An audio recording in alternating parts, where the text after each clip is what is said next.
Daniel Boyle's take on a post-apocalyptic film starring Dropkick Murphy, the guy from Harry Potter, first-time actress, and that chick from Venom. I was never really a big fan of zombie movies or post-apocalyptic films.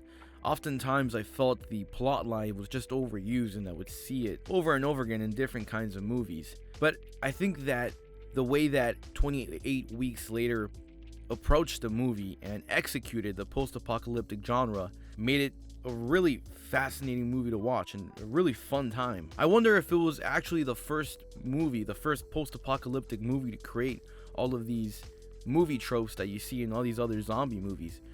Like, for instance, the beginning of the movie when Cillian Murphy wakes up in the hospital, that's literally, like, The Walking Dead literally ripped that from 28 Weeks Later.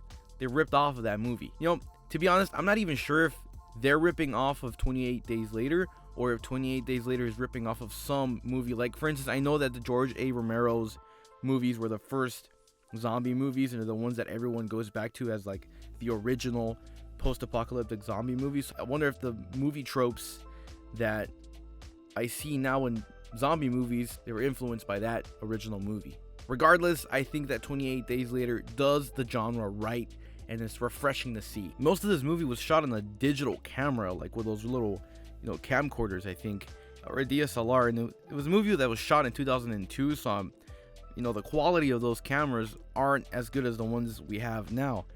But that doesn't detract from the movie. If anything, it kind of reflects the grainy and imperfect world that the movie takes place in. And it makes sense that they had that digital camera. I felt it was probably easier for the crew to do more run and gun filmmaking, given that they were shooting in these prominent landmarks in the city, whatever city they were filming at, and they had to block off traffic for only 45 minutes at a time. It takes a lot for movies to really engage me and have me care for the characters, and this movie definitely did that. There were moments in the film where I didn't know if Cillian was going to survive or if other characters in the movie were going to survive.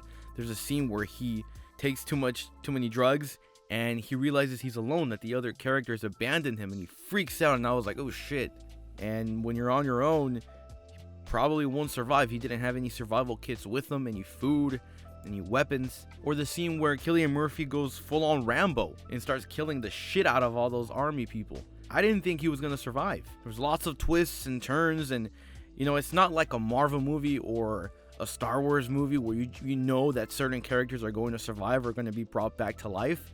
Like, this was different. There's no telling who's going to survive and who's going to die. And that's why the ending of the movie really caught me by surprise, and it got me at the edge of the seat. The main characters survive, yes, but throughout the movie, I just wasn't sure if they were going to survive. I think all of the actors were great, except for that actor who's in Harry Potter, his daughter. I think she was a first-time actress, I'm not sure. She kind of annoyed me when we first see her in the movie, but her character is redeemed. Towards the end of the movie, she gets drugged out and stops caring. She turns kind of into a badass. She kills the villain of the movie, and at that point, she was redeemed, and I thought she was a badass character. I know that Danny Boyle and Ewan McGregor were good friends, and they collaborated a lot, but I think right before this movie started, there had been an argument, and so he would have been considered for the role of Cillian Murphy, except they were in argument, so it didn't happen. But it would have been interesting to see Ewan McGregor's take on that role. If you enjoyed this video, go ahead and like and subscribe. I'll be posting more videos like this one. Let me know what your thoughts are on 28 Days Later. Did you like it? Did you hate it? Did you think it was stupid? Leave a comment. I'll see you next time.